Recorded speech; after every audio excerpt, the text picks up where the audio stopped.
Okay, So how did you guys do church on Sunday? is it going, Ryan? Us too. Yeah. We did too. We went over to Teresa's house. Is it going? Because we share. Something So she had I might. to center her table. I'm too nervous to eat. Potato lays are easy to just pop in. Did you hear it? Something So then all we're gonna have to do is. I guess. There's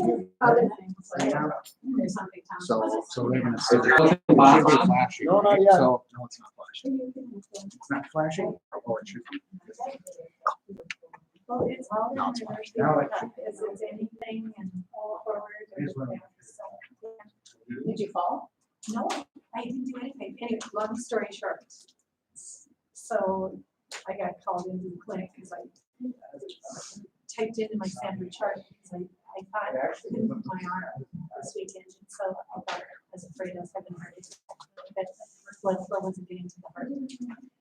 And so I went on my Sanford chart and I typed in, and Monday morning they called me and they said, we need you to come now and get this checked out. Well, then right away he said, it's not your heart, it's rotator cuff because of how it would work and stuff. Well, then when I did the x-rays, they came back yesterday and I arthritis.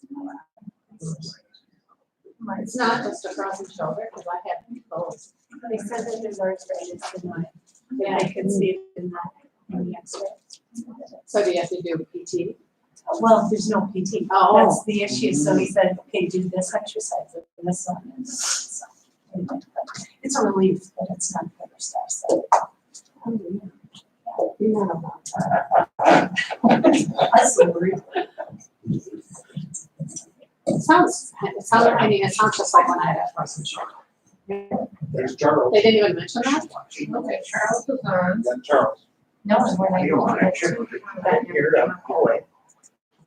Charles, it looks like you're on now, is that correct? How about frozen shoulder? I don't You hear him. A lot of women get them. What's that? Yes, I am. Really? I know. Okay, great, thank you. Oh, When good. it gets worse and then it gets better on its own, but it takes a long time.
With roll call. Charles Blacklands, Here.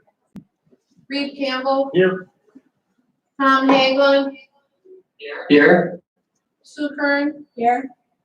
Ruth Nelson. Here. Bob Nystrom. He said he's getting on right now, so he should be here soon. There I you think go. I saw the Bob might have just joined. Bob Nystrom, roll call.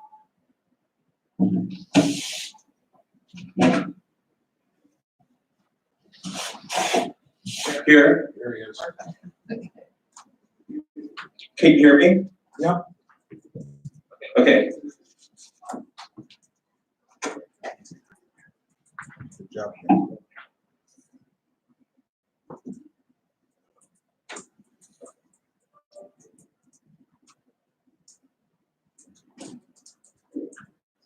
Okay, all present, Shannon? All present. Thank you. And Justin, is there any way we can get back to the big screen?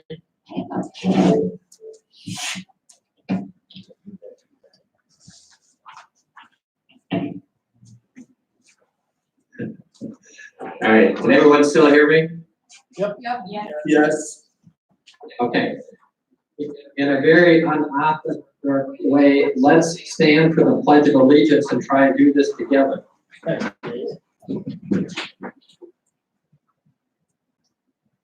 I pledge allegiance to the flag of the United States of America and to the republic for which it stands, one nation, under God, indivisible, with liberty and justice for all. That's some of the best harmony I've ever heard. All right, so we have some very unique circumstances going on, obviously, and this is our first attempt to have more of a virtual school board meeting. I think it's probably the first time in the history of our school board of having such a meeting. So bear with us. To those that have joined online and are watching, I think by YouTube, as we attempt to get through our first school board meeting of this nature. I would like to read somewhat of an announcement, and so I will do that first. On March 13th, 2020, Governor Walz declared Minnesota in a peacetime state of emergency. Since the time of this original announcement, several executive orders have been issued requiring the transition to distance learning for all students. In light of these executive orders, MSBA has strongly encouraged school boards to meet by telephone conference call or other electronic means. Minnesota Statute 13D-021 permits school boards to hold a meeting by conference call or other electronic means. Due to the current federal and state emergency declarations, the Minnesota directive to residents to stay at home and guidance about limiting person-to-person contact due to COVID-19 pandemic, this meeting of the Brainerd School Board is being conducted in accordance with Minnesota Statutes 13D-021. Meetings by telephone or other electronic means. Due to the health pandemic, the school board determined that it is feasible for at least one board member, the superintendent, or the school district's legal counsel to be physically present at the regular meeting location, and that it is not feasible for the public to attend this meeting at the regular meeting location due to the health pandemic. Persons may monitor this meeting from a remote location by watching on YouTube Live. School board members are reminded to mute your microphones when they are not speaking. Those wishing to speak should go to via Google Meet, then wait to be recognized by myself as board chair. I will determine the order in which the board members wishing to speak will be recognized. When recognized, the board member should unmute the microphone or phone, speak, and then mute your devices. All votes will be conducted by roll call. Two board members should wait until the name is called before voting. Persons, community members monitoring this meeting from a remote location may submit a comment through email into communications@isd181.org. This meeting is being recorded. Access to the recording will be made available on the school district website as soon as it's reasonably possible. I'm hoping that everyone heard me just fine and that I did have my mic on mute. Did I get a thumbs up that you heard just fine? Okay, good, thanks. All right, so we're going to move into our first action, which is to approve the agenda as presented. So moved. Second.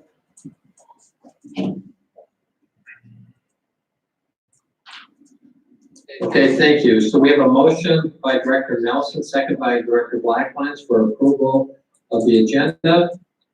Any questions, discussion? I would like If to not- make sure that everyone knows it's as amended, because I think we said as presented. Okay? Is that okay? I'm sorry, what was that, Lane? That it's as amended, and I believe we said presented, so as amended. I'm sorry, as amended, you're correct, yeah. Okay, roll call, please. Reed Campbell, Yes. Tom Haglund, Yes? Sue Curry, Yes. Ruth Nelson. Yes. Bob Nystrom, Yes. Charles Blacklands, Yes. all in favor? Thank you. Next, we'll move into our district recognition. Superintendent Lane Watson. All right, thank you. Thank you. It's really a strange time right now. Because you're being heard through that. Okay, so I can be heard through the others. Okay, that's what, all right, that'll be great.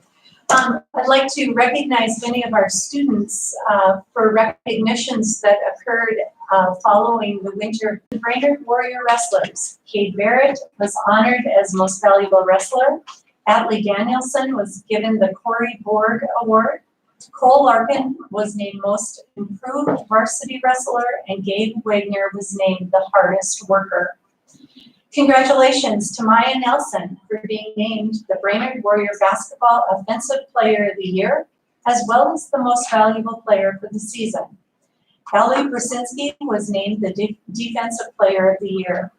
Kate Statham was named Most Improved, and Erica Lane and Grace Zimmerman both were named Hardest Working Players.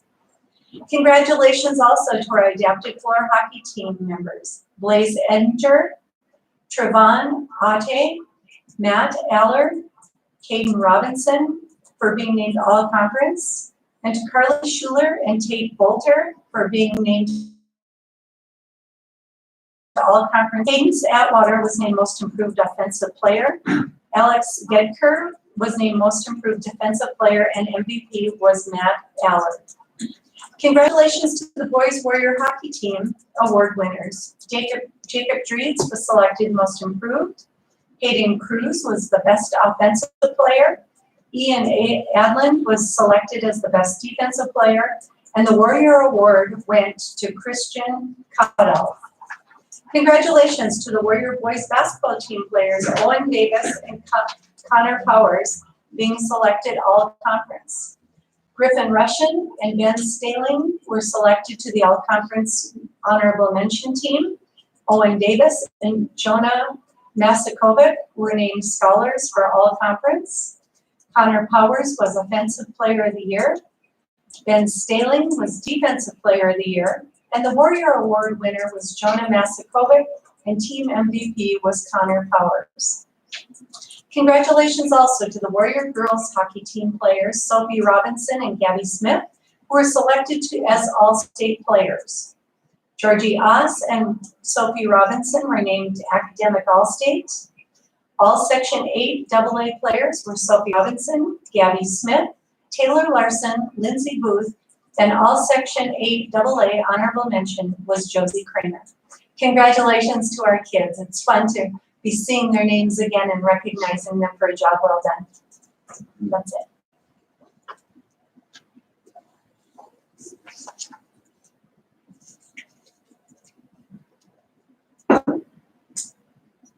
Okay, thank you. Next up, we will have our public input. So we'll pause this for a little bit, and Corey, if you have any public input questions or comments, if you could share those at this time. There is no public input on the communications at ISD181.org. Okay, we will proceed into approval of our regular school board meeting that was held on March 23rd to approve the minutes. So moved. So moved.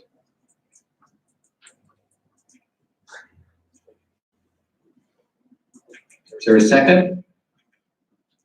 Second.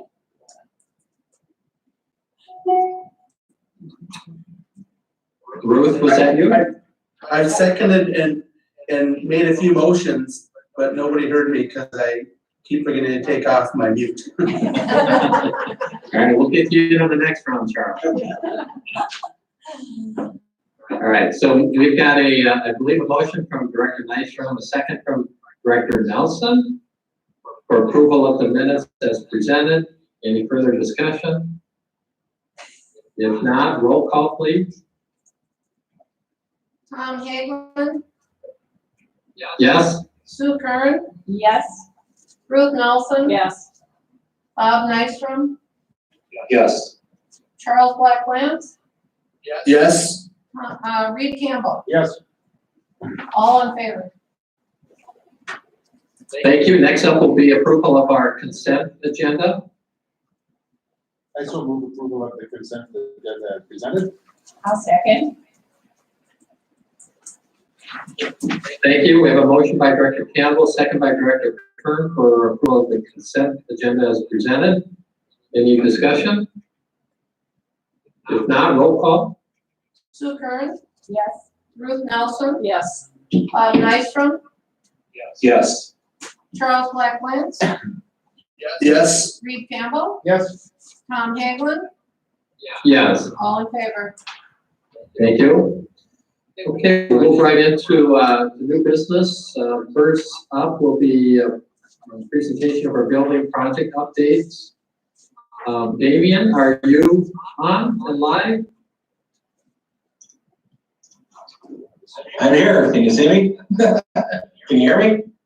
I can see you. I can hear you. Perfect. I pretty much just see Charles on mine for, well, there's Damian, okay? All right, so you give us an update on all three Wade problems. Yep. So give our update here for our bond improvements. Update Wednesday, April 15th, 2020. We're gonna do a quick update on the COVID-19 and how it's affecting construction, project updates, high school music storage equipment, review of a change order that we're gonna be doing, and then also the FF&E update with Lindsay Krenz.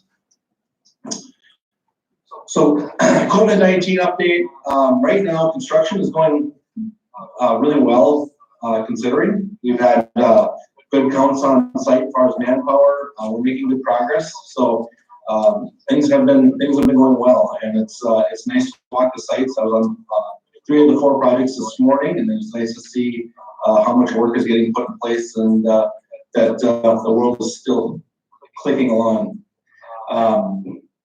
We have put processes and procedures in place. We're social distancing. We are trying to limit exposure by not having people eat their lunches and taking their breaks together. We have hand washing stations. We're doing everything that we can with CDC recommendations. So, and we're trying to protect the workers, trying to stop the spread of the virus. So, we do expect that we're going to get affected. Construction will be affected. There are things that are happening that we're seeing. We are seeing material plant shutdowns in other states that we're getting materials from. Into technology, lighting, lots of different things. Door hardware, doors. We are paying attention to it, and so far we're in a good spot for our Wave 1 projects. But we are going to keep monitoring it as it progresses.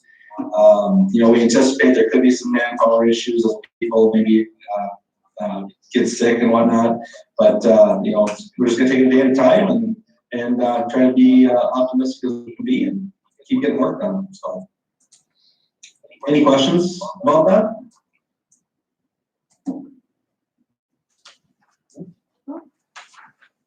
Okay. All right, Brainerd High School, actually, it was Scott right behind me, and I'll let Scott go ahead and give a quick update. All right, kind of getting up into a small space here, but yeah, project update for Brainerd High School. So areas 1, 2, and 3 with the new construction. If you're driving by soon, you can see that envelope's getting enclosed. Area 3 and 1 with the new construction on the second floor. We got paint, we've got grid going in, we've got MEP finishes going. So we're going to be looking to get our carpet in early May, and those rooms should be primarily complete here before the end of May. The lower level, first floor, everyone, so south of Gridline CC, as we call it, that's where everything turns north, so the main math classroom suite. That is not too far behind the upper level. We got door frames are in, rooms are painted. MEP rough ends are 95% complete, so everything's looking really good. As you can, oh, excuse me. Oh, that's on there. So as you can see the top right picture, we got curtain wall going in. That's the area 3 court wall or courtyard. So that exterior building envelope's getting enclosed. We got brick going on. Metal panel will follow. The top left picture is area 6. Footings foundations are going to be completed today. They're going to pour the last 2 columns, and structural steel start going up and start getting that framed in as well. Area 5, we started demolition on the little theater, and the H-link is also, locker has been removed, ceilings have been removed. We're going to have framing going up in there, and yeah, that's kind of the long and short of the building project update there. Any questions regarding that?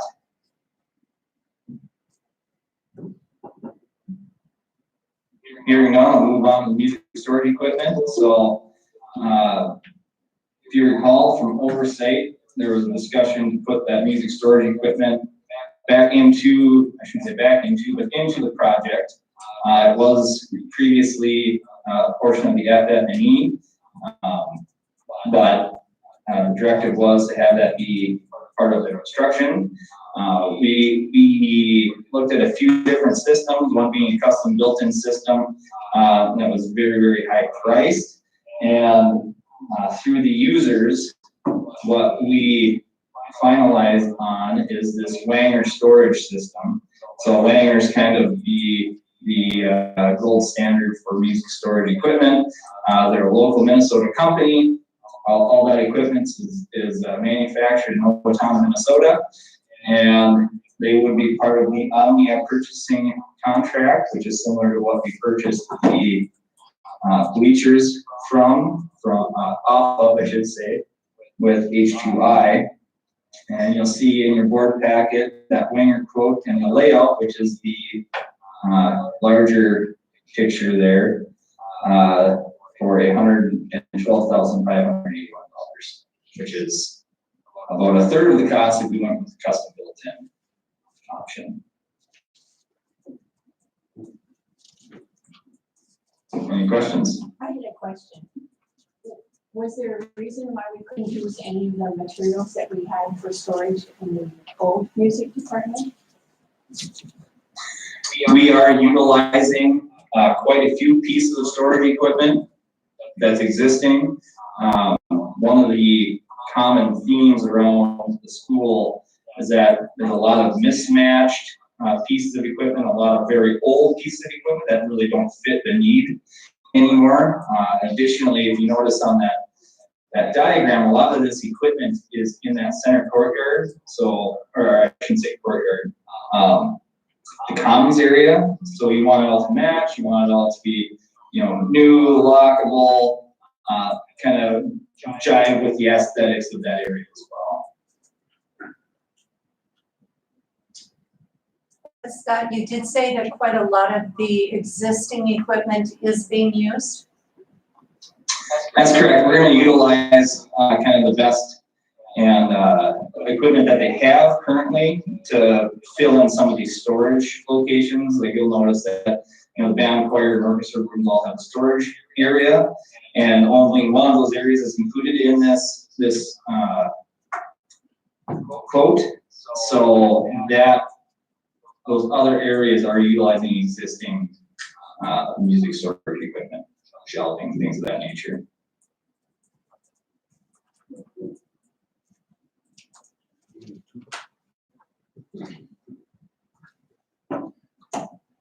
I don't know if you recall, initially when we brought this forth, it was about $189,000.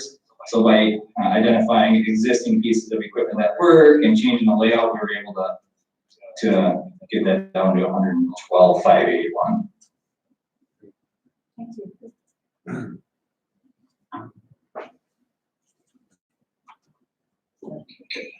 Okay, Jamie and Scott, are you planning to update on all three waves and then we'll come back to action, or?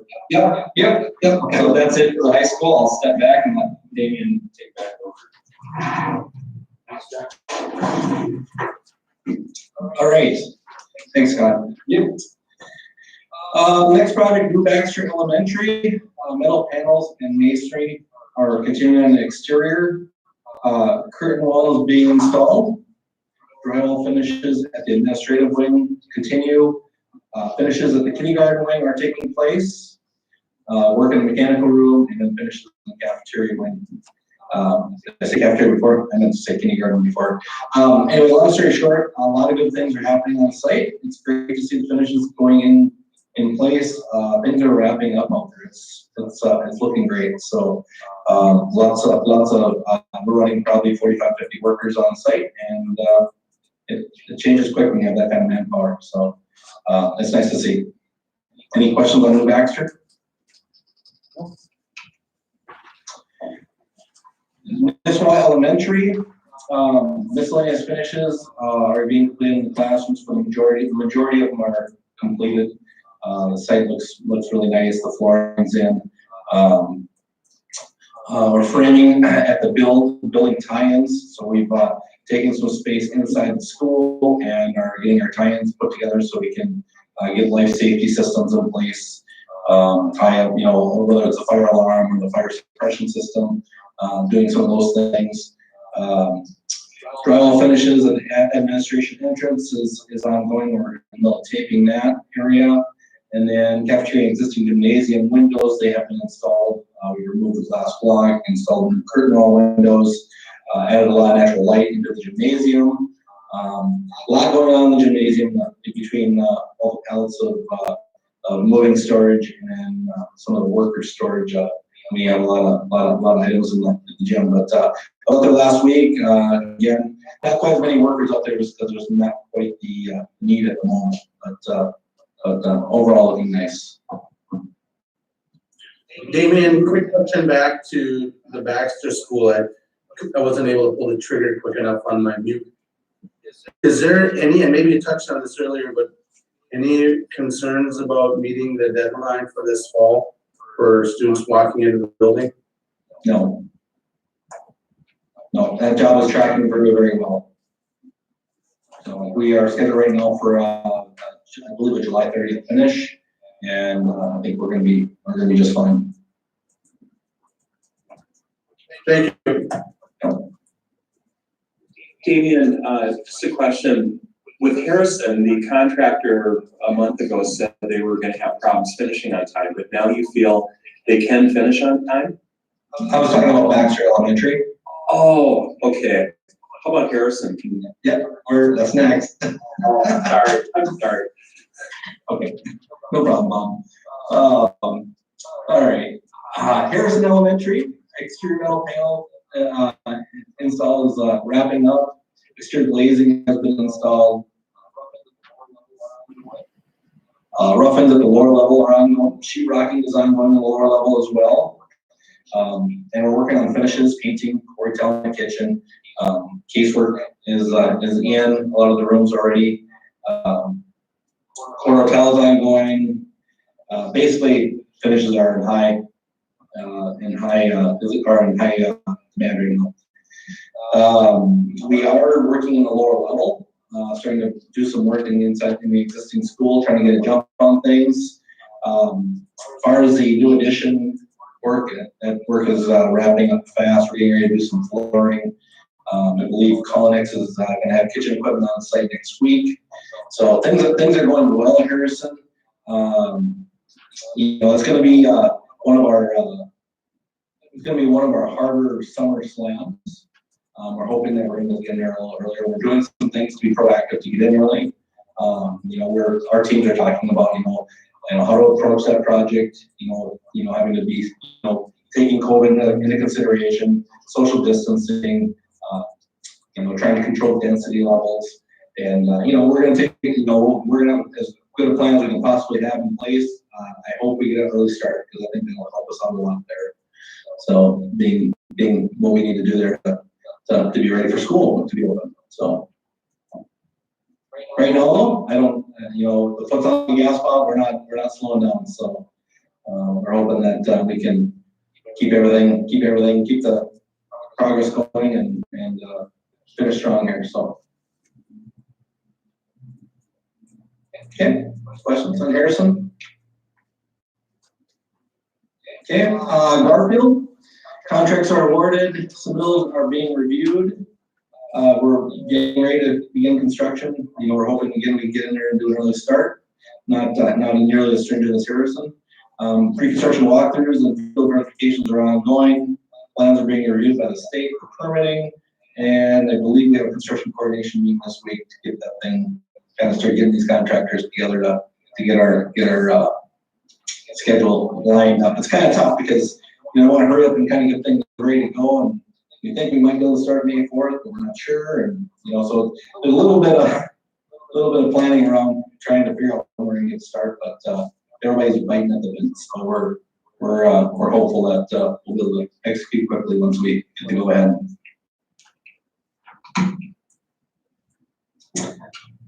Lowell and Riverside, do both these together in conjunction with one another because they're basically in the same spot, very similar to Garfield. Material review and procurement is underway. Specifically, we're doing long lead time items that may be sourced overseas.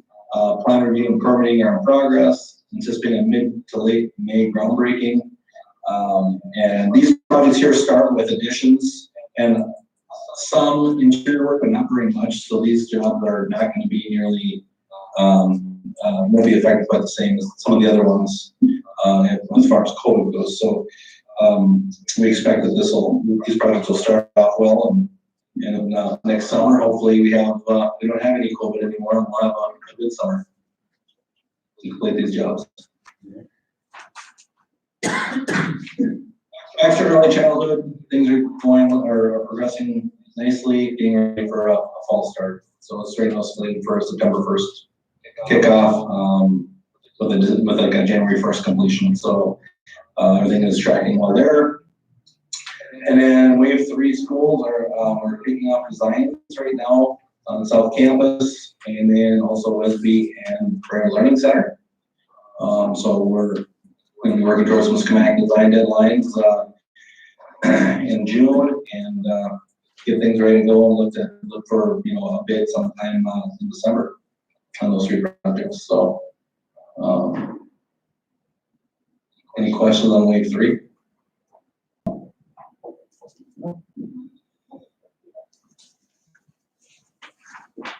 Okay. And is Lindsay online? She is, I believe. I'm here. Jump in real quick and kind of give us a quick FFP overview. Absolutely, thank you, Damian. Nice to see some familiar faces today during this time of social distancing. I'm just going to give you a quick little progress update on the furniture for Brainerd High School. We've been working hard at focusing on the first order of furniture that will be ready for fall installation this fall of 2020. Those two main areas that we first focused on is the commons area, including the food court and the cafeteria space, and then also the media center. So we, after the furniture fair a few weeks ago, or a few months ago now, we solicited pricing from 4 different vendors for furniture for these spaces. We asked that each vendor provide pricing both on Sourcewell contract and then the next most competitive contract. We did that. We've heard a strong desire to work with Sourcewell, but we also wanted to make sure that we were still getting the best value, the best pricing for the furniture that would be ordered. Great news, all the pricing that came back through our vendors, Sourcewell was the lowest competitive pricing through contract. So we're able to purchase those pieces of furniture right through Sourcewell, which is a really great kind of added bonus of this process. Brainerd High School, the commons area, we originally had budgeted $260,000 for the seating for all of the commons, food court, and cafeteria. It's a large number, but we had a very large amount of students to accommodate. Andrea wanted to raise the capacity of that area during any given lunch period to around 900 students. So working with the school district, Reed and Jeff, understanding the existing furniture that's in the district, utilizing as much as we possibly can that's in good condition. We were able to really narrow down the amount of furniture that was needed for these spaces. So overall, we had a subtotal for that area in particular of $156,188, which is about an $88,000 savings from our original budget goal. That was great news. We were able to spread the furniture procurement around. So we have 4 different vendors that will be providing furniture for that area. And then also the media center, we had originally allocated $50,000 for the media center in H-Link, understanding that this is a very different space than the library currently is. So some unique needs for this space. Again, the bids came in great. Through Sourcewell was the lowest price, and we had a subtotal of $37,194. So again, a savings just around $37,000. I'm sorry, a savings of $12,000 for that area. So a total for the first kind of phase of furniture purchases, we have a total of $193,383. Great news, everything is coming back really well under budget, and we're able to then roll that savings into elsewhere throughout the projects.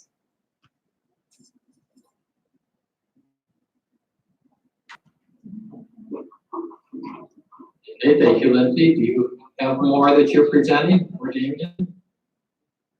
That's it for me. That's it for me. Okay, great, thank you. Any question from the board or for Damien or Lindsay before we move on? No. Okay.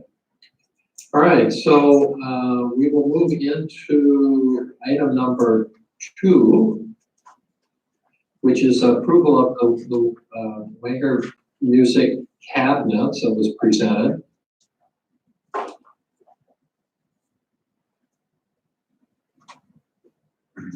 Also move approval.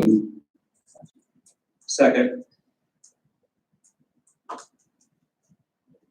Thank you. So we have a motion by Director Nelson, second by Director Nystrom for approval. Any further discussion? If not, roll call, please. Ruth Nelson. Yes. Bob Nystrom. Yes. Charles Blacklands. Yes. Reed Campbell. Yes. Tom Haglund. Yes. Sue Curran. Yes. All in favor. Thank you. Next, we'll move into item number 3, which is approval of the furniture, fixtures, and equipment bids for VHS Commons in the Media Center as presented. I so move approval of the furniture, fixture, and commons in the media center. Second. I second. Thank you. We have a motion by Director Campbell, second by Director Blacklands for approval. Any further discussion? If not, roll call, please. Bob Nystrom. Yes. Charles Blacklands, Yes. Reed Campbell, Yes. Tom Haglund, Yes. Sue Kern, Yes. Ruth Nelson, Yes. all in favor. Thank you. Next up will be approval to cancel the summer session of Baxter Park and Recreation in conjunction with the ISD 1A1 Community Education as per the Joint Powers Agreement as a result of the COVID-19 pandemic. Corey, I don't know if you're planning to present or share anything, or wait if there are questions. I think I'll take it since I'm in front of Mike right now, but yesterday we had a joint powers board meeting yesterday afternoon to discuss what we should be doing as far as the summer programming that we're going to have in conjunction with the school and Baxter Summer Park and Recreation. There were a number of us there, and of course the hardest part about the discussion we had yesterday is canceling more opportunities for our kids to have fun and to enjoy exactly why we live here, all the fun activities that are going on in the spring and summer when you live in Greater Minnesota. But when everyone put the safety and security issue for our children and for our coaches and for our community at the forefront of our decision making, the team that was at the meeting, and it was done via internet as well yesterday, it was the recommendation of the team to cancel it just for this summer only, the summer of 2020. Now, I do want the board to know that there was not a quorum at that meeting. However, there were, let's see, I look at my list and there were 9 or 10 people there. And everyone that was there felt that it was in the best interest to do that for this summer. We talked about other options, even about how could we start it later, potentially maybe later in July, but again, how do we staff it and get everything organized and ready to go? And we just felt that weighing all the pros and the cons, that the best decision for this summer only would be to cancel it for this summer. And so the recommendation coming from that team is to cancel it for this year. The other thing I should tell you is that this needs board approval as well as Baxter City Council approval. And so we have agreed upon the language that's in the agenda today. If the board approves it or does not approve it, it'll go to the City Council next Tuesday evening. So.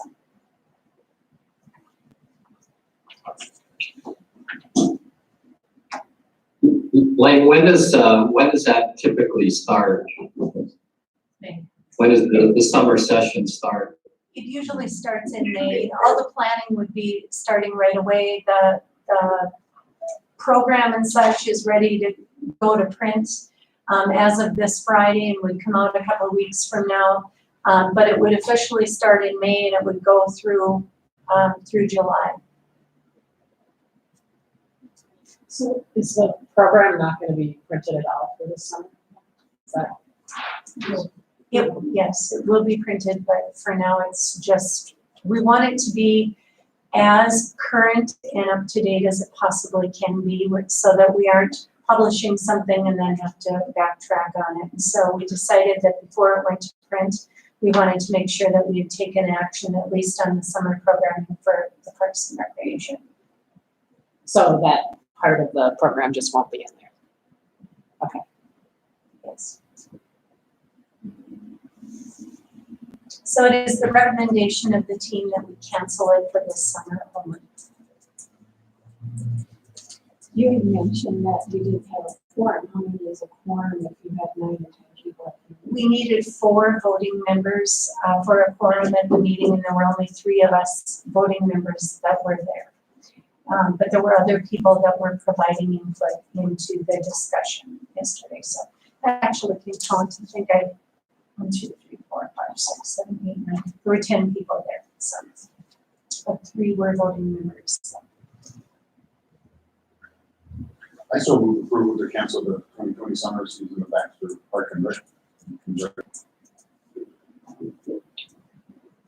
Thank you. We have a motion by Director Campbell, second by Director Nelson for approval as presented. Any further discussion?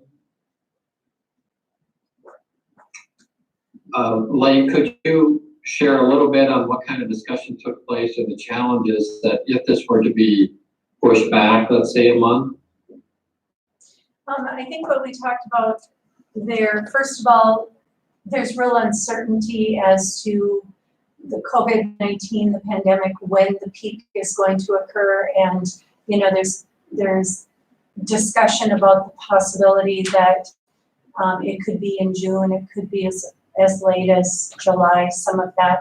But I think the thing that was most highly discussed is somebody brought up, what if we had the program from July through August? But the conversation was that how do we implement all of the social distancing, the safety measures and such? How do we get the people together to do all of the planning that would have to be done to even make this happen come July? And then it could get canceled even after trying to do all that work. And so when we talked about it, as much as nobody wanted to bring forth this recommendation, I think everybody felt that it was really the only option that we had for this summer. Corey, did you want to add anything else? Another consideration is the condition of the fields. The city has let their maintenance staff go. That's good.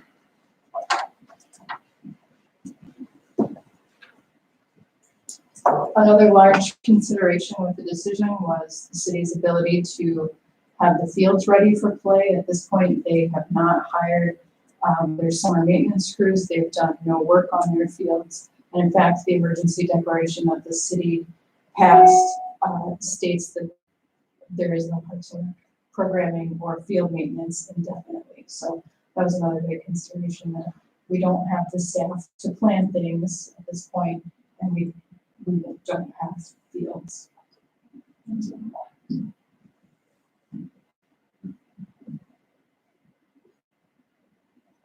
Bob, did you have a question? No. I have a quick question. Corey, are the summer programs included in this? Are they like baseball, girls basketball, softball, those type of activities? Is that what we're referencing, correct? That is correct. The Baxter Parks and Rec program, which is primarily baseball and fast pitch.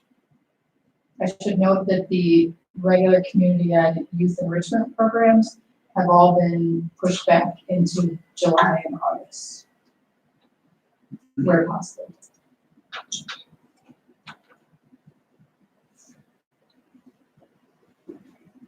Thank you for that question, Charles. I've got another question. Does this impact the Brainerd? Has there been any dialogue with the city of Brainerd and the activities within Brainerd? Their Parks and Rec director was on the call yesterday, just sort of as an observer. At one point, I asked for some information from him regarding what the statewide Parks and Rec organizational discussion has been. He told us that their Parks and Rec commission will meet later this month, and I assumed he was on call in part to hear what we were deciding, and I'm sure that will inform the decision making as well. I've also had an informal conversation with the Nisswa Parks and Rec director, and I think at this point they are moving ahead as scheduled, but that seems quite likely to change. Thank you. So I do have some reservations and concerns about canceling the whole entire summer program at this stage. I understand our stay-at-home order through May 4th, but there's just so they're rapidly changing and likely will continue to rapidly change. So I am a bit concerned about canceling something at this stage, in particular if we could potentially have the entire program and push it back a month or whatever that may be, just whatever it might be, not knowing what the outcomes are going to take place in the next several days and weeks. And so for me personally, I'm not ready to make this, or to endorse this decision to cancel it at this stage. But any other discussion before we take roll call? Tom, as a parent, whose 3 kids are actively part of the summer recreation program, we value it, we lean on it, we count on it for socialization of our kids. Boy, I'm one that would I side with you on this, Tom. If there's any way we could even look at even being hopeful at an abbreviated summer rec program, if there's any possibilities there, I'd be more comfortable leaning on that, or even hoping on that, other than just lopping it off at this stage. Can I? And then if I could add, I certainly agree with both of you and your thoughts. I just want to remind the board that this is a fee-based program and run through community ed. And quite frankly, we just can't deficit spend to support this program at this time. And maybe Corey could talk to that. Wouldn't it be the case that if Baxter wanted to do a program later in the summer, they could do it without going through community ed? Possible? I mean, That would, because this is just eliminating our joint powers agreement. right, they don't have any infrastructure to run any programming on their own. I mean, we could stay open to the possibilities, I suppose. We would just have to know that there are several weeks of setup ahead that have to happen ahead of any program start. So the programs are scheduled to start in a few weeks here, so one should already be running actually. So we're already behind to run our regular programs, which I don't think is on the table at this point. So we would be, if we were to run something starting in say July, we would need to start working on that in May, potentially before the school closure expires. So that and on your consent agenda were a lot of layoffs for community and staff. There aren't many of us left, and those that are running a childcare program that serves nearly 100 kids a day and trying to keep up the rest of the department. So I don't know how to have the manpower, and I've heard from the city too that they don't have the person power to get the fields ready. That's the biggest thing, is So- that they're not ready. Yeah, They gotta be mowed, they gotta be maintained. yeah. As a parent of a little baseball player, I'm shared the devastation of this action. It feels early, but I don't see another way. Knowing what the back end prep work for these programs looks like.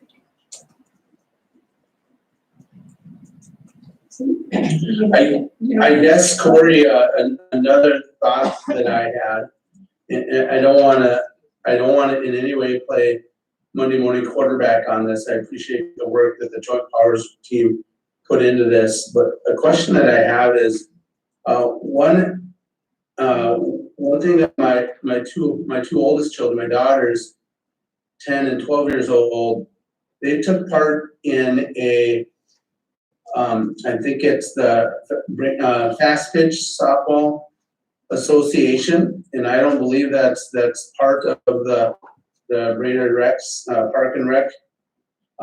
They use the fields, I guess, but has there been discussion of partnering and maybe for a summer handing off some of the, and I'm shooting from the hip on this, but some of the heavy lifting in terms of coordinating and that sort of thing to some of the associations, like baseball or softball? I think that's something that will happen naturally as a result of any action you take. We have no formal relationship, and in fact, I don't even really know who runs the travel program in Baxter, but certainly that's a possibility. I imagine that, like all of our excellent athletic associations, that they will stand in the gap of what we're able to do. And certainly my office would work with them and would work with the city to make the facilities, the fields, as available to them as we can, given our limitations. I would think that, in crisis situations like this, I've come to understand that creative leadership is king in terms of innovation and filling the gaps. And I like what your thought there, Corey, that maybe some of these associations will fill that gap just naturally. I just wonder if there's a way that the school district, without having to do all the, again, heavy lifting of planning, but could we play the role of facilitator in terms of trying to feather out some of these associations that are out there? I think the Stockball Association that my girls are a part of are still fairly new, but we might need an entity to try to quarterback or facilitate on the front end here in the absence of the Park and Rec, some of these conversations. And maybe that's a joint powers team that does that. I think I could find time to be able to reach out to the travel associations and discuss with them what we could potentially, how we could partner with them. What comes to mind first is with facilities, of course, making the fields available to them as much as we could, given the limitations of staffing. And then also I think we could probably commit to facilitating some communication with people who have traditionally come to us for Parks and Rec programming. So if they were able to develop some programming, we could perhaps communicate that out. That seems like a fair and appropriate role that community ed could play. I feel comfortable with that. Thank you.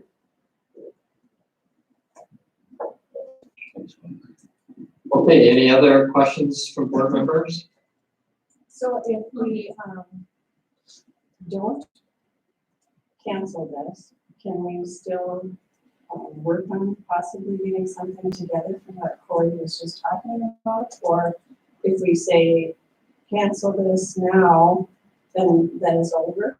Because I feel like it's premature to cancel the program for the summer. No, I think that if you cancel this, it's saying the summer rec program as we know it will be canceled for the summer. But if she's given the directive to look for some other ideas that might work for the summer, that certainly can still happen.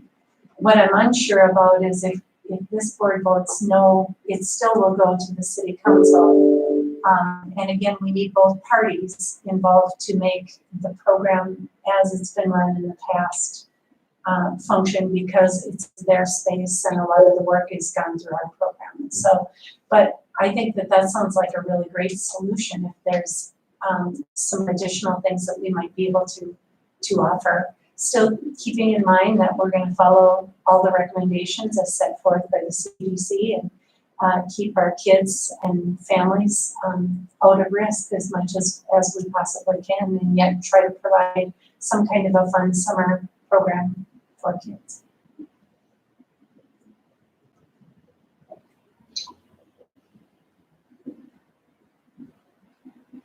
Okay, any further questions?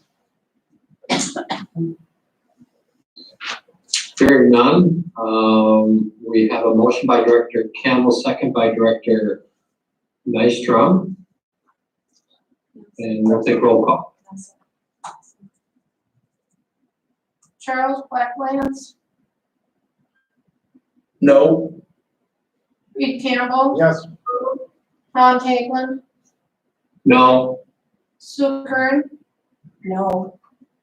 Ruth Nelson, Yes. Bob Nystrom. Yes. You have a tie. Okay, thank you. So we have a split vote, which is a no vote moving forward. I don't know what the city Baxter Council, how they'll handle this, but again, I think there's certainly some innovative ideas I think that can be brought forward. I think even if it's preparing the fields I suspect that our kids and parents who use those fields would be totally fine if they weren't in tip-top shape, but we'll wait to hear further back regarding this in the future. Just want to make Okay. one note that your consent agenda included laying off the coordinator for the Baxter Parks and Rec program. So this will now fall on the remaining staff to figure out. Okay, thank you, Corey. And correct me if I'm wrong, Corey, before you 100% leave, but anyone that we've laid off or furloughed for right now, we can bring those back at any time, correct? Correct. Okay.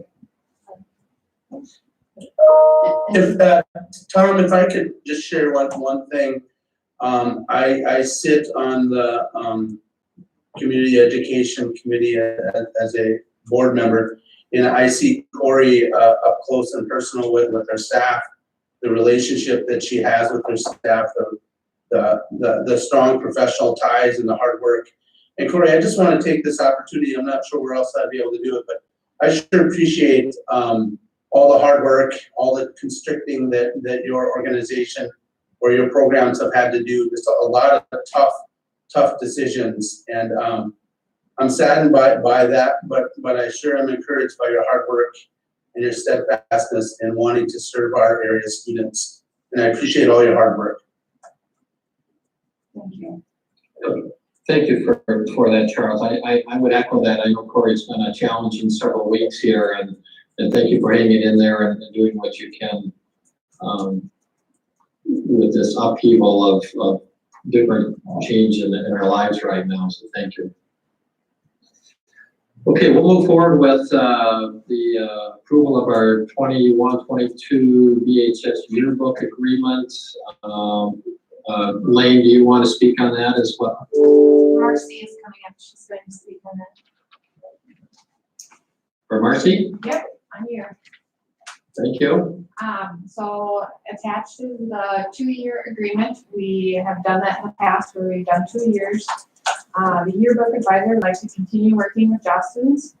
The previous contract was $40.70 per copy for 200 pages. This latest agreement is $40.32 a copy for 280 pages. In the past, we also presented the Forest View yearbook. However, with the change in January, that amount went from $10,000 to $50,000, so you guys will not be seeing the Forest View agreement. That'll just be one that I can sign and proceed with. But this one, being 2 years, does exceed that $50,000, FYI. Any questions? So this is a 2-year agreement, even though it's a 2021 through 22. Yes, so they look at it as fiscal year 21, so 2021, and then 21-22. So fiscal years, okay. Thank you. Yeah.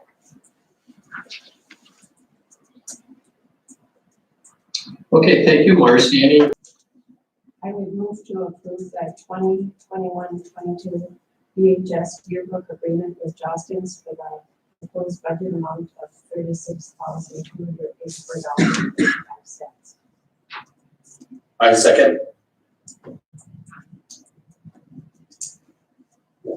Thank you. We have a motion by Director Kern, second by Director Blacklands for approval of the yearbook agreement as presented. Any further discussion? If not, roll call, please. Rick Campbell, Yes. Tom Haglund, Yep. Sue Kern, Yes. Ruth Nelson, Yes. Bob Nystrom, Yes. Charles Blacklands, Yes. all in favor? Great, thank you. Before I forget, if I lose you on audio, because it did happen once earlier, just give me a little bit of time to get back, log back in. Okay, next up is approval of the amendment to the pupil transportation service agreement between Reichert and the school district. Lane, you want to? Yes, I'd be happy to address Go it. first. Okay. As you know, approximately a year ago, the school district, in collaboration with Reichert's Transportation Services, agreed to a 2-year contract regarding our bus services. With school being moved to a distance learning model over the course of the last month or so, we have had to implement the agreement that we currently have in place, which is 60% reimbursement for special education and 60% for regular education reimbursement for each of those routes. With the distance learning initiative that has been brought forth to school districts by the governor of Minnesota and also the commissioner of education through Ed Minnesota, one of the stipulations that they talk about is that they would like everyone to pay the full reimbursement for all special education routes, and that there would be reimbursement to school districts or to the for transportation of these services. This is in, it does not meet the contract as we have it per se right now for our pupil transportation. And so what we did is we developed an amendment to the pupil transportation services agreement that we have for this year that says that we would pay 100% of the expenses associated with the special education routes for the remainder of the school year. And knowing that that is what we have been tasked with as part of the executive orders that have been put in place. My recommendation would be to accept this amendment so that we can pay the 100% for these routes as per the agreement.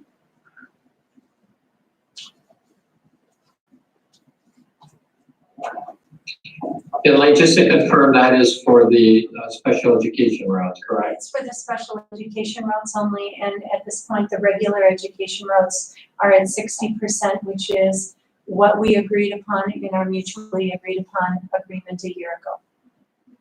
Okay, thank you. I'll move the. Tom, I approve the amendment. Move to approve the amendment to the pupil transportation services agreement between Reichert Enterprises and ISD 181 as presented. Second. Ruth seconded. Did you hear her, Tom? I did not, but I will make note. So we have a motion by Director Blackman, second by Director Nelson for approval of the amended agreement as presented. Any further discussion? If not, roll call please. Tom Hagelin, Yes? Sue Curran, Yes. Ruth Nelson, Yes. Bob Nystrom, Yes. Charles Blackland, Yes. Reed Campbell, Yes. all in favor? Thank you. Next up is approval of resolution for a non-renewal of a non-tenured teacher that was in your board packets.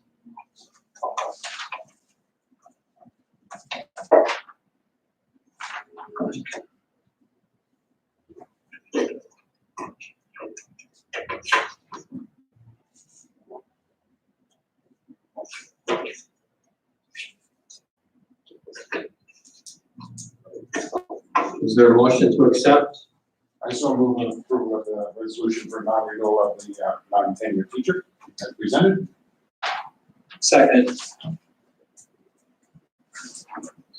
Motion by Director Campbell, second by Director Nystrom for approval as presented. Any questions, discussion? Hearing none, roll call please. Sue Curran, Yes. Ruth Nelson, Yes. Bob Nystrom, Yes. Charles Blackland, Yes. Reed Campbell, Yes. Tom Hagelin, Yes, all in favor? thank you. Okay, last actionable item is item 8, which is to approve having the following 3 school board meetings, April 27th, May 11th, May 27th, to be considered interactive telephone meetings.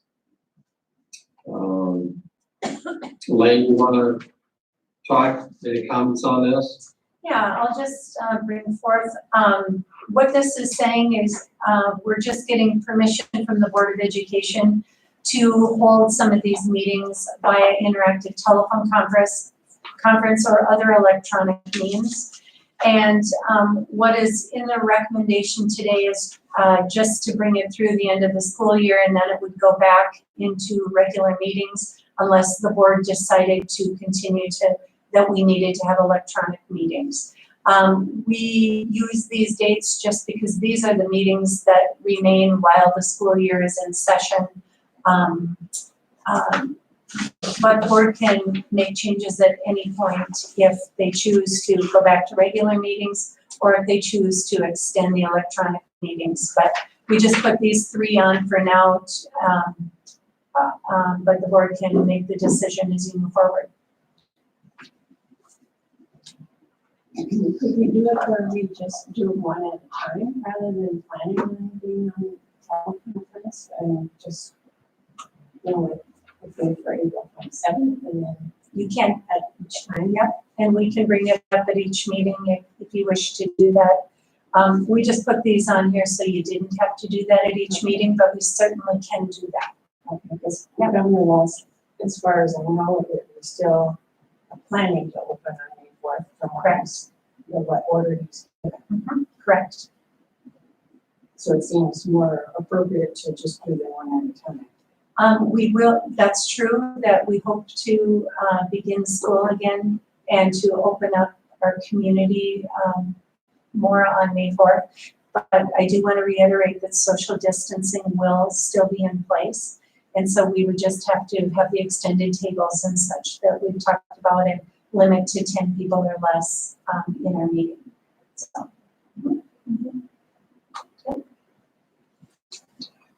Colleen, do we need formal approval to have a teleconference meeting like this? Oh, I read that. It was recommended. It was recommended, that's what it was. It was recommended by MSBA that you get permission at this meeting to do this. And then you can change it to the regular meeting whenever the Board of Education chooses to do that. We just took a short period of time to get this approval. So if we have to have more of these meetings via telecommunications like we are today, that we've gone through the action. Required, I'm not positive if it's required, but I know that in the MSBA literature that I looked at, they strongly recommended it. Okay, thank you. Just to take them one at a time. My concern would be is that if we move forward with all the way through the end of May and then have the opportunity, maybe the last meeting in May or even the first one, that we can get back to more of a normal board meeting. I would be concerned about not getting that message out to those that maybe have kind of written off the board meetings and attending through May because of this action. So I'd be more inclined to just take them one at a time with May 11th. My thoughts.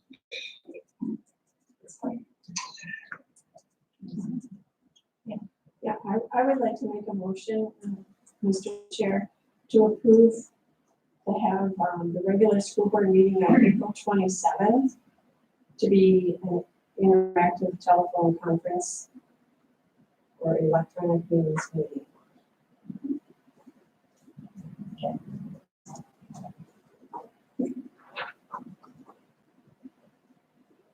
Second. Okay, thank you. We have a motion by Director Kern, second by Director Nelson for stating our April 27th board meeting will be interactive via teleconference. Any further discussion? If not, roll call, please. Ruth Nelson? Yes. Bob Nystrom? Yeah. Charles Black Lance? Yes. Reed Campbell? Yes. Tom Haglund? Yes. Sue Curran, Yes. all in favor? Great, thank you. Next up, we'll have a Brainerd Public Schools Foundation report.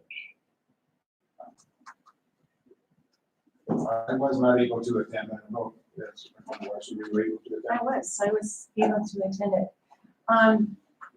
Was a very nice meeting. I think the biggest, issue that we spent the majority of the time with is we have this wonderful senior recognition banquet at the end of May to recognize all of our seniors and to give them the incredible scholarships for which they deserve, and so that they can use those scholarships in their future endeavors with their further education. And also at the senior recognition banquet, we've made a new change through the foundation the last year, where that is also the Hall of Fame recognition banquet. And so we talked about what do we do with those. There's been a lot of discussion from that meeting and actually since that meeting about how to move forward. And I believe what the foundation is looking at is we're looking at recognizing the Hall of Fame members again at homecoming this year, kind of like we did before, only without the big banquet. But we would recognize them for all of our students at homecoming, at the Pep Fest, at homecoming halftime. We would recognize them and have them go down on the football field and recognize our 2020 Hall of Fame initiates at that time. There still is conversation though about what to do with senior recognition night. I've been having quite a lot of conversation with Andrea, and I think there's become a kind of a neat idea that we might do yet this spring to recognize our seniors. And so things have continued to be explored even since the meeting that we had that day. So I think there might be some kind of a virtual meeting and recognition of all of our seniors yet in the month of May, at the very same time that we normally would have had the recognition. So that's what we're working on there. So we talked about that in great detail. The other thing that we talked about is the foundation is really interested in how they can participate some in our building project and with some of our furniture, fixtures, and equipment, because they know that there's a lot of need that we don't have, that we aren't going to be able to access. And so they have asked for a presentation to come to the foundation about some of the needs for our buildings as we move forward and what that looks like as far as distance learning, what it looks like as far as furniture in the buildings, equipment that is necessary, and so on. And so we're, along with Lindsay, are going to put together a presentation and present to the foundation in September. And so we'll be really excited to be able to have that opportunity as well. It was a rather short meeting, but those were really the items that we talked about that time. Okay, great, thank you, Lane. Next up, this is service report, Marcy.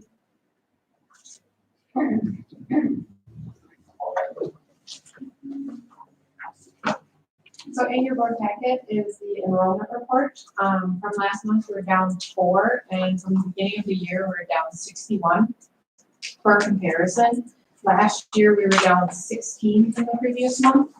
And then from the beginning of the year, we were down 112. So that number does continue to go down a little bit, but it is not like it was last year, so that's good. Just an update for the board, we were looking at, there was no agreements in place for the trade house, but, and I was gonna look at having a potential auction contract presented to you at this meeting. Brad Watson did reach out. He does think that we could have a potential agreement presented at the next board meeting. So that was good news. And then just a quick update with all that was happening. We have been working on the 2021 budget. We've since been meeting again to try to update and revise based on all the conditions. And we'll keep you posted as we work through that. Any questions? Did the Trey Homes building actually get finished? It did not. So we had a listing agreement of $65,000. Brian went and kind of came up with a number of what's left and deducted that amount from the agreement. So it will be less than what we had it listed at originally. Marcy, if you don't mind staying for a minute, I think now would be just a good time to talk a little bit about the budget and what we've been working on. Prior to COVID-19, we had been working since the month of January for sure. And we really felt like we had a solid footing on how we were going to balance our budget for this, looking forward to that 2020-2021 school year. And as you know, there have been a lot of changes that have potentially definitely affected the budget for the 19-20 school year that we weren't expecting 2 months ago at all. And what that's going to end up looking like, we really don't know, to be perfectly honest.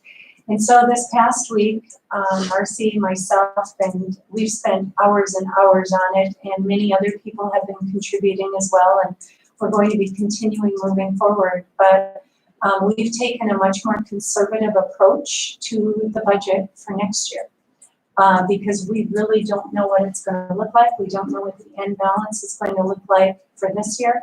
We also don't know what the levy impact is going to be to the school district next year. We don't know what the enrollment is going to be like for next year.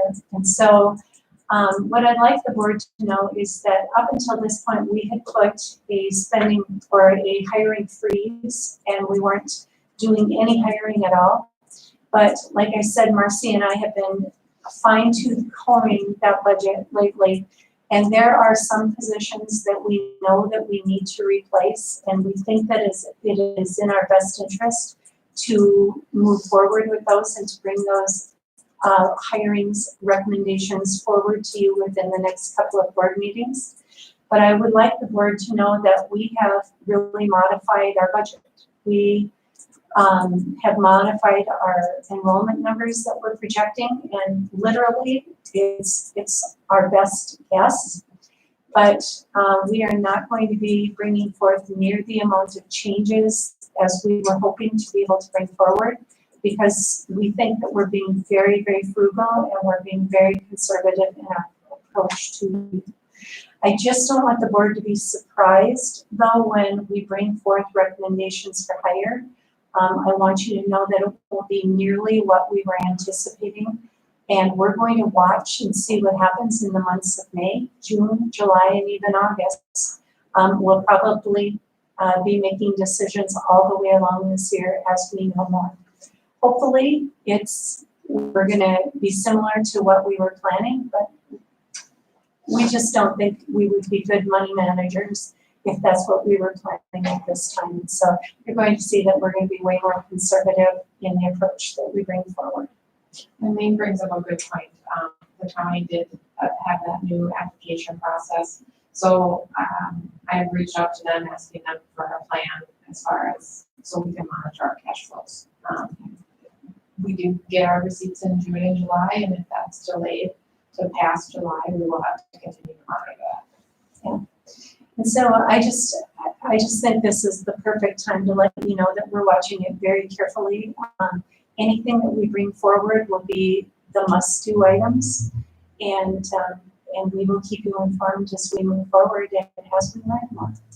So, are there any questions about it while you have both Marcy and me to ask about the budget? It's really an unknown, but it is for everyone. So we kind of started all over, to be honest. Thank you, Marcy.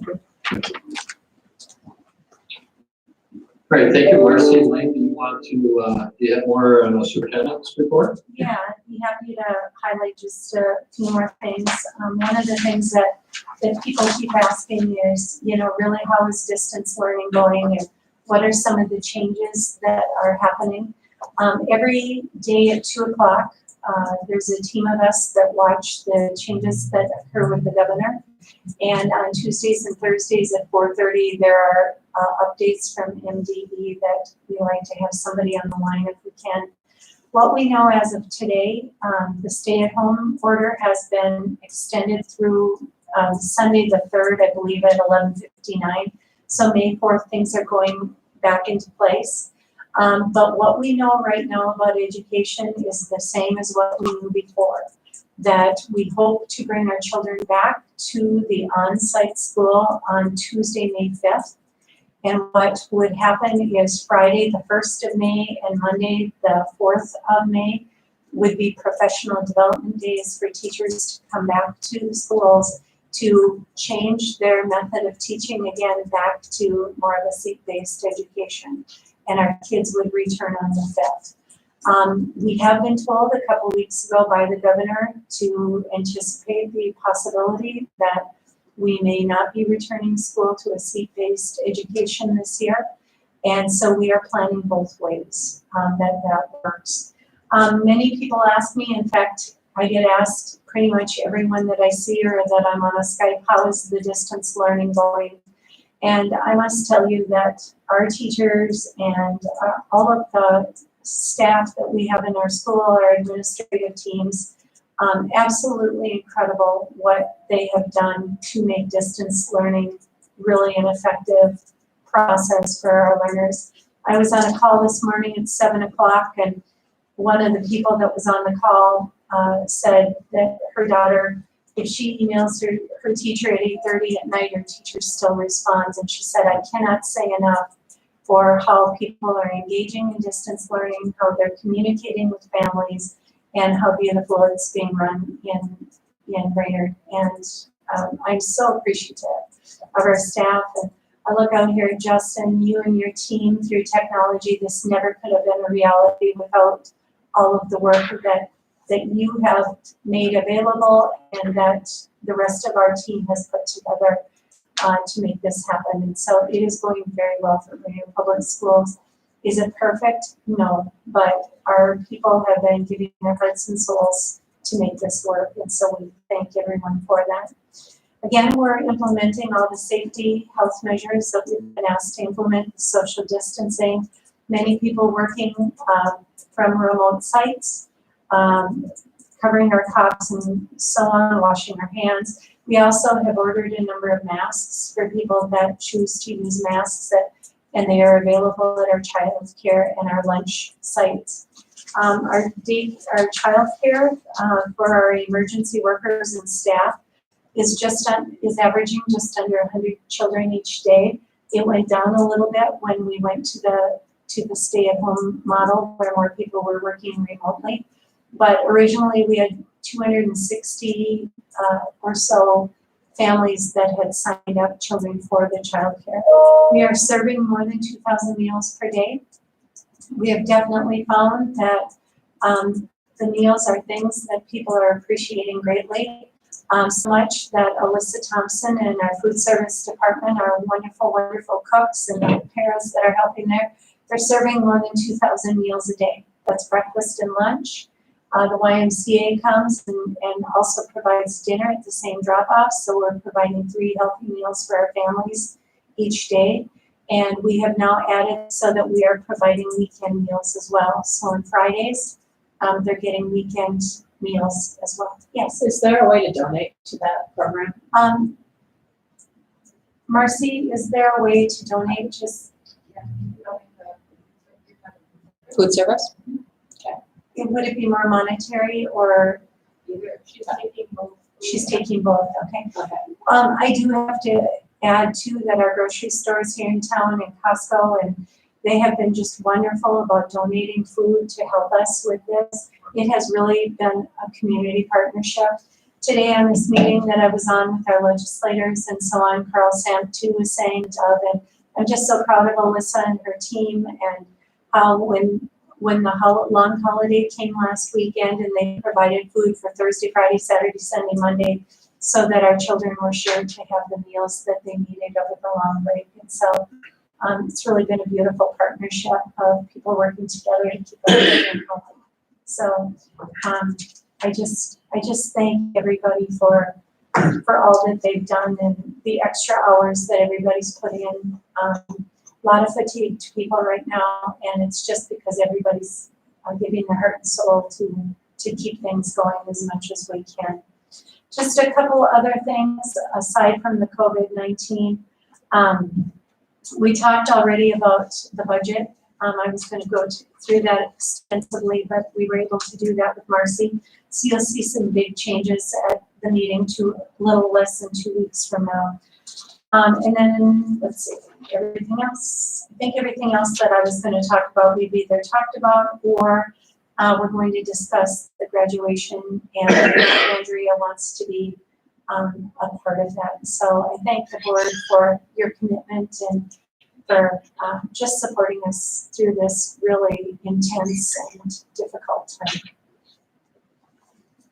That's it. Say, Lane, if I could just add a quick testimonial on something you shared about our excellent teachers and the efforts that they've been putting forth, preparing distance learning for our children. A couple of weekends ago on a Saturday, one thing is about myself is my youngest child, my son, is extremely social, and he finds it important to invite his dad to Google Hangouts, even though he's downstairs and I'm upstairs, and we'll chat back and forth over our computers once in a while.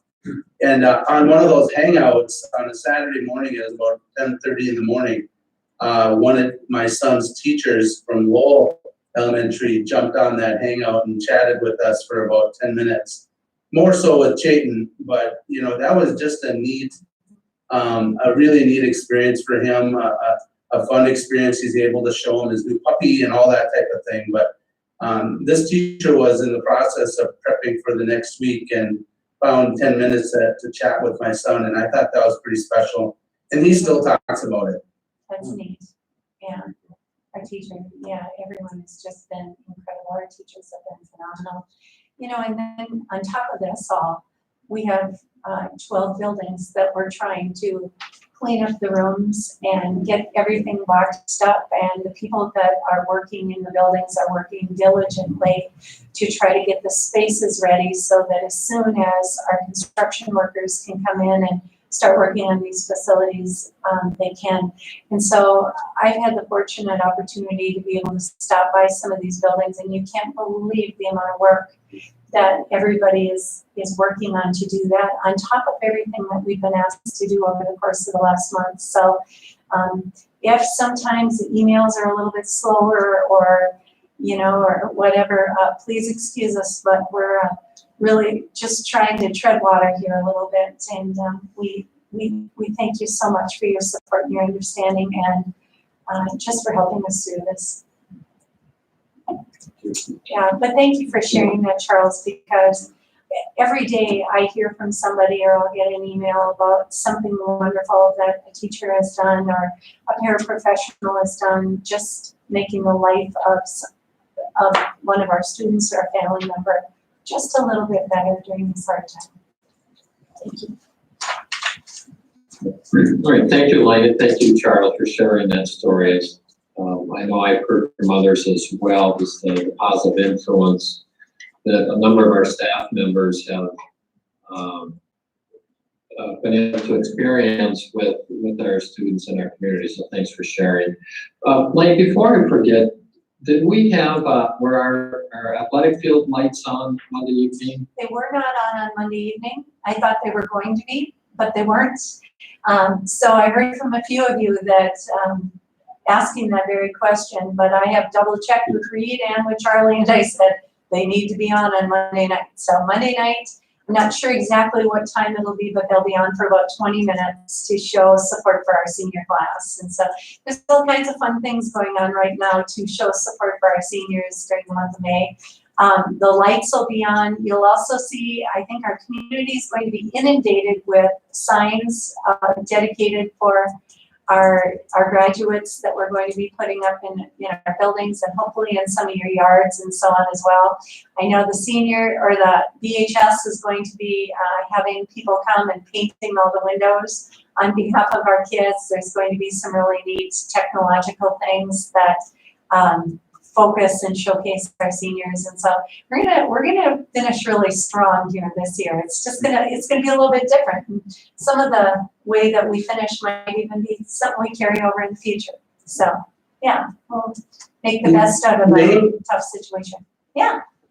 And you do a good job of keeping the board abreast of these type of things, but if there's anything, I can't speak for the rest of the board, but signs or anything that I could do as part of the board to contribute to that process, even hanging anything in my yard to recognize our seniors, giddy up, I'm on board. Well, if any of you want to order those signs too, we could do that from our office. Send them information. Yeah. That'd be great. Janet will send the If that- information and. That could be shared with us, that'd be great. Sure, yep, be great. All right, great, thank you. Moving on, the next couple of meetings that we have, next Tuesday, the 21st, we have a project oversight meeting at 8 o'clock, and then our next school board meeting, Monday, April 27th. On the agenda, it's listed as 6 p.m. and at one time, or at least my calendar, I have it at 12 o'clock, and just looking for confirmation. Is this the one lane that we were going to have at 12 and we're moving it back to 6 o'clock now? Yeah, and I actually have a question mark here because we changed it to a special board meeting because of the all athletic banquet that night. And since that has been canceled for that evening, it's up to the board if you'd like to move it back to being a regular board meeting at 6 o'clock, or if you want to keep it the special one at 12 noon. We do find that there's a lot of changes that come up at the last minute, so it is kind of nice to have the ability to amend if something comes up, but we're fine either way from the administrative level at the district. It's kind of up to the board what you'd like. But right now it's set for 12 noon that day, a special board meeting, unless you want to go back to the regular meeting. Any thoughts from anyone? What's easier for the technology side? During the day, is it? Won't make anything work. That's what we're here for. Well, I'm just worried at this time with all the changing happening that maybe a regular board meeting would be better. This is o'clock. Yeah, just- I like the point Tom had made, just trying to be as consistent as possible. So people are able to fall in line and keep track of the board. And if moving it back to 6 is allowable, I'd be happy with that. That is what's been published, on the calendars and such. Yeah, let's do 6. Okay, is everyone fine with that?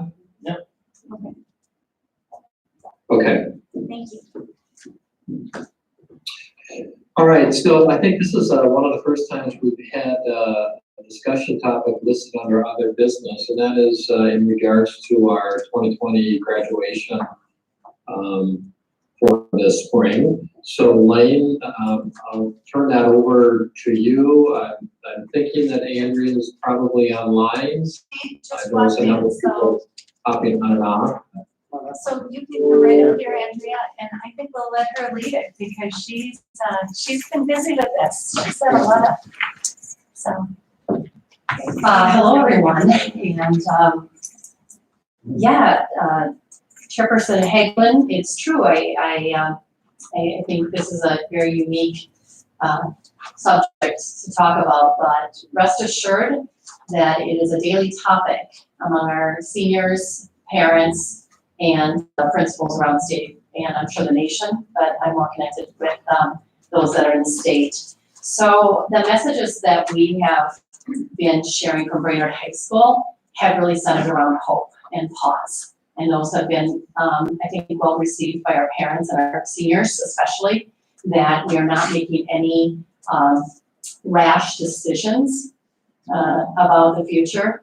And I don't mean to be flippant here and say that commencement isn't a lot of work, but I can confidently say, maybe because I'm old, that we can get it done, that we can get it planned and carried out in a few days. So I don't believe that we really need weeks and weeks and weeks on planning, but I do believe it's important that we continue to have hope. And I share the sentiment of, I think everyone, is that we want and hope that we will have an in-person ceremony. And that's what I've conveyed.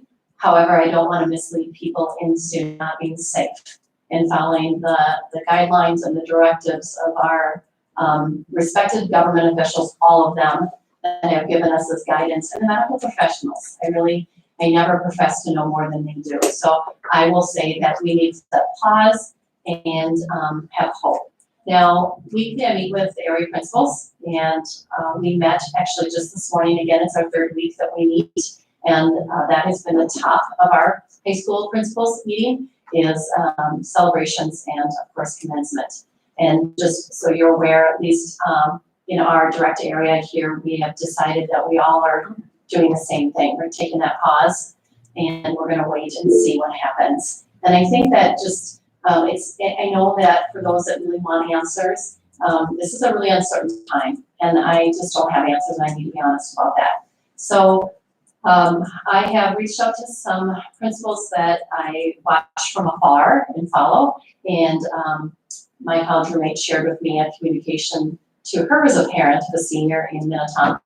And Minnetonka is just, I really respect their principal, Jeff Erickson, and they too are taking a pause and waiting to see what happens.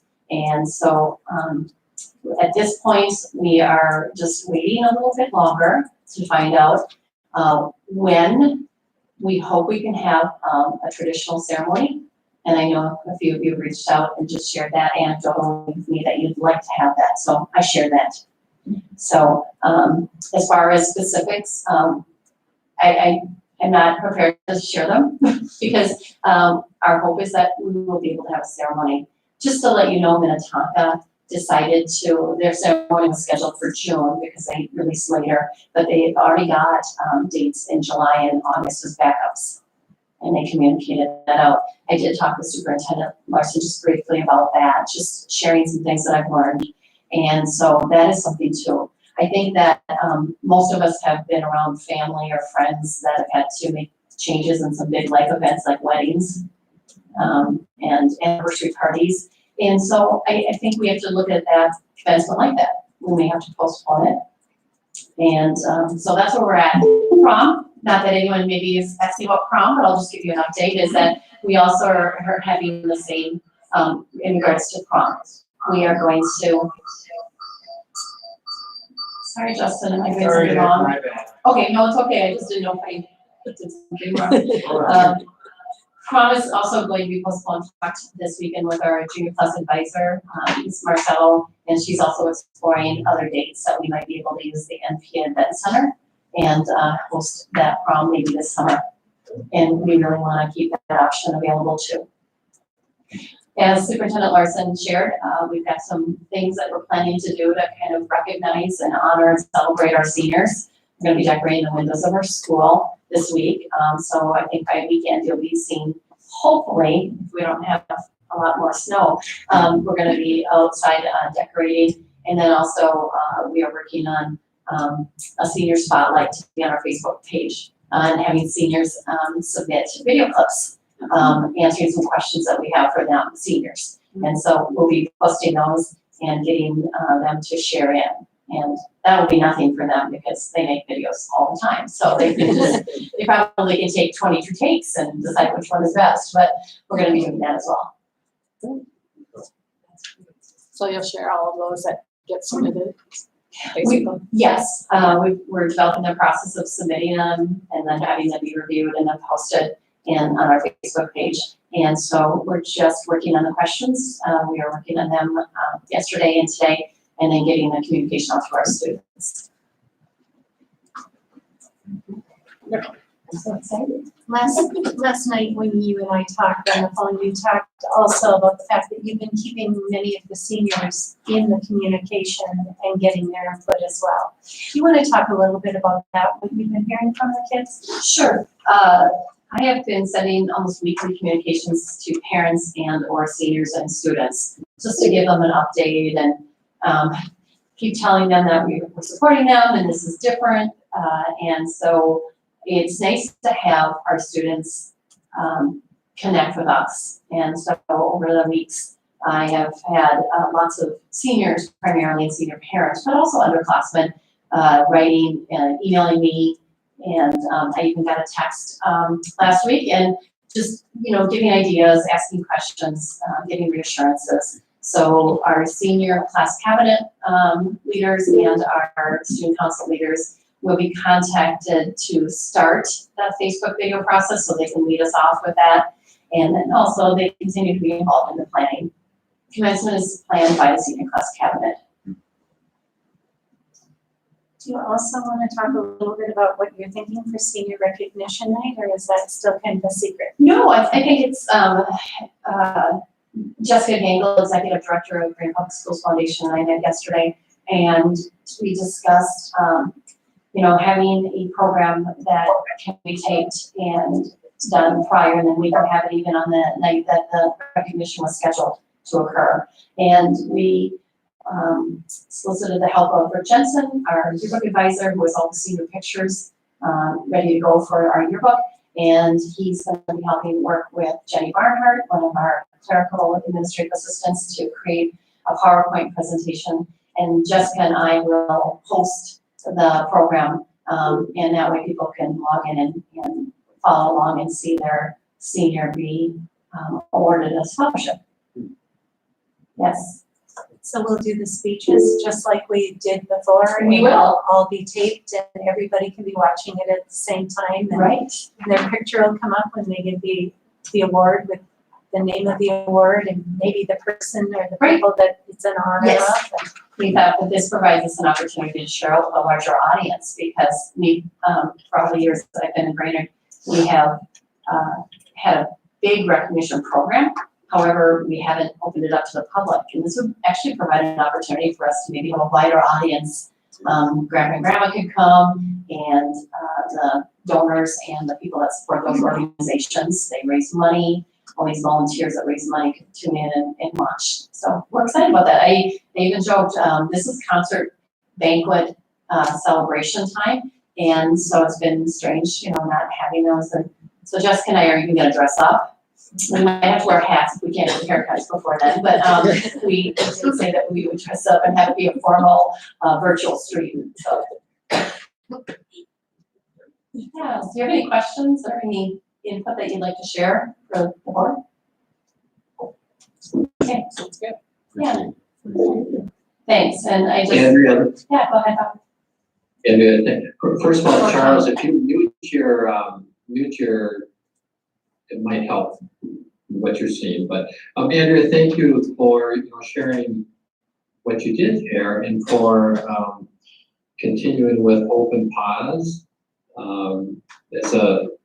As a father of a senior graduating this year, I'm going to hold out that Open Pause as well, that we have some kind of a really cool commencement ceremony that will likely be like none others in the past or even in the future because of what we're doing. And I think Charles made a comment earlier, this is the time as leaders that we become innovative and creative and really shine when we're really asked to. And so I appreciate your efforts and your team to continue with Open Pause, and let's find several great ways that we can recognize our seniors this year. So thank you for that. And thanks also for saying, hey, you know what? If we need to put something together in 3 or 4 days, we can do it. That's the spirit, and that's reality. That's what we need to step up to be able to do. So I appreciate that as well. Well, thank you for the support. And I have a sister. My niece is graduating this year from my hometown, and this has been, tough, on my sister and my niece, and I keep reminding her that they are going to be a part of history. I mean, we all are in some way, but this class of 2020 is really going to be historic because of the challenges that we're going through together. Another thing they're doing that's kind of fun for our seniors is they're asking everyone, we looked up the board involved too, to send a picture of your graduation and what year it was and where you graduated from. And Carla Sand is putting together a video or something where they can see. I showed my Farrah Fawcett hair the other day. As did I, Superintendent Larson, yes. Yeah. Am I calling that sweater? Yeah, we did. So, yeah. Wouldn't ours be in black and white? That's fine too. So, but we've been kind of having fun with that, and I know that Carla is planning to do a real big dedication to all the seniors too. Right. And I did want to share with you, I appreciate your support, and for all of you We've had a lot of really good ideas we shared via social media, and people have shared other ideas with me directly. Please know that we, though, at Brainerd High School, are really committed to providing equity in any type of celebration. We want to make sure that it's very inclusive to all of our learners, or all of our seniors, not just learners, but our seniors. And so, you know, and some things that are a great idea when you look deeper, we just have to be careful that we make sure that we're inclusive and there's equity in that. So thank you for your support. See, Andrea, or possibly Lee, quick question, and where will the information be shared in terms of senior recognition, but also with the turning on the lights of the high school? Will that be the Brainerd High School Facebook page, or will it be a blast of some sort? So we may be able to find out what's going on social media wise, or is there a place on the website? I believe Activities Director Campbell is also on this meeting, and if I can speak for him, and he can correct me if I'm wrong, but we will post information always through our social media Facebook page for Brainerd High School, but we also are thankful to have Carla Sand, communications for the district, to help push out things on our district social media, and that is on Twitter and our Brainerd Public Schools Facebook page. We, though, also, if you're a parent of a high school student, we share that out, and then when appropriate, we'll send a district-wide communication to parents. Great, thank you very much. Charlie, are you there? Do you know what time? I am here. Can you hear me? Yeah, we can. Charlie, do you know what time they're going to have the lights on Monday evenings? Is there a scheduled time? Well, know that it's a little problematic. My colleagues are talking about some issues that come with that, like hordes of people violating the stay-at-home order, really kind of violating the social distancing practices. Our thinking was to do that at an undisclosed time, and with the help of some of our technology people in the district, Mr. Jensen, Mr. Dwyer, using some drone video footage and some still photos and ground video to actually put something together that recognizes and honors and sends a sign of hope during this time. And that's really our plan, so that we don't actually promote people to show up at that site. And once that's created and done, we would certainly push that out and make sure that that gets in the hands of our entire community. And so that's kind of our tentative plan. And I would welcome any comment or feedback. Charlie, I think that's fantastic. Well thought out. I appreciate it. Thank you. Yep, I agree.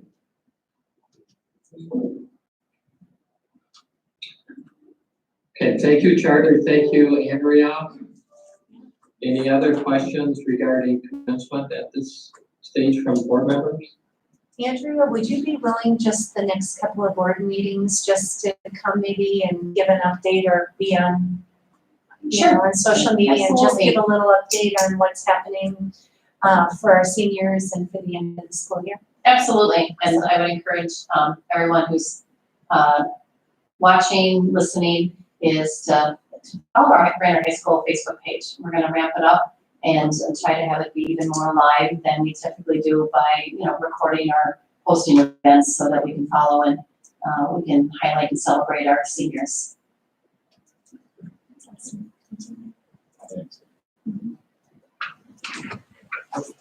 Okay, great. Thank you very much. Any other business to come before the board at this time? Before we adjourn, I'd like to thank every one of the board members for working through our meetings this way. I think it went well, at least from what I can tell on this end. So thank you everyone for participating. I thought it went well. If there are no other issues to come before the board, we'll accept the motion to adjourn. Tom, if I could just say, also, with us being at a distance, I don't get to say this type of thing face to face, but Wayne, I sure appreciate your leadership, and sure feel confident on how things are going, and sure glad that you're at the helm of our educational ship here. Thank you for all you're doing. Thanks, but again, it takes the whole team. It's everybody working together, but I sure appreciate it. And we feel very supported by the board as well and our community. And together we're going to get through this, and we're going to end strong. And so, thank you. Good, thank you. Anything else? I move to adjourn. Second. For a second? Second. I think that was by you, Sue, is that correct? Correct. Okay, it's not listed as roll call, so I'm just going to do all in favor, say aye. Aye. I, All right, our meeting is adjourned. Thank you again, everyone. Thank you. Have a good week, everyone. Stay safe.